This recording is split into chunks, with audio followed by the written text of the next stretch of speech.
Sunitha വില്യംസിനെയും Butch വിൽമോറിനെയും തിരികെ ഭൂമിയിലെത്തിക്കാനുള്ള ശ്രമങ്ങളിൽ സുപ്രധാനമായ പുരോഗതി. ഇരുവരെയും ഭൂമിയിലേക്ക് തിരിച്ചെത്തിക്കാനുള്ള സ്പേസ് എക്സിന്റെ ഡ്രാഗൺ ക്യാപ്സ്യൂൾ അന്താരാഷ്ട്ര ബഹിരാകാശ നിലയത്തിൽ ഡോക്ക് ചെയ്തു. പുതിയ ക്രൂ 10 ദൗത്യത്തിനായി 4 ഗവേഷക സഞ്ചാരികൾ നിലയത്തിലെ ഡ്രാഗൺ പേടകത്തിൽ എത്തിച്ചേരുകയും ചെയ്തു. പുതുതായി എത്തിയ ബഹിരാകാശ യാത്രികർ പേടകത്തിലെത്തിയപ്പോൾ ബുച്ച് വിൽമോർ ബഹിരാകാശ നിലയത്തിന്റെ ഹാച്ച് തുറന്ന് മണി മുഴക്കുന്നത് നാസ പുറത്തുവിട്ട വീഡിയോയിൽ കാണാം.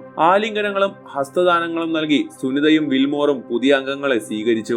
ഇതൊരു അത്ഭുതകരമായ ദിവസമായിരുന്നു. നമ്മുടെ സുഹൃത്തുക്കൾ എത്തുന്നത് കാണാൻ കഴിഞ്ഞതിൽ വളരെ സന്തോഷമുണ്ടെന്ന് സുനിത വില്യംസ് മിഷൻ കൺട്രോളിനോട് പറഞ്ഞു. 28 മണിക്കൂർ നീണ്ട യാത്രയ്ക്കൊടുവിലാണ് സംഘം സുനിതയെയും വിൽമോറിനെയും കണ്ടത്.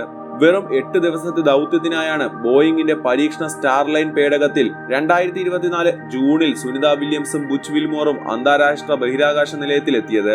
എന്നാൽ സാങ്കേതിക തകരാറിനെ തുടർന്ന് 9 മാസത്തിലധികമായി അവിടെ തുടരുകയായിരുന്നു.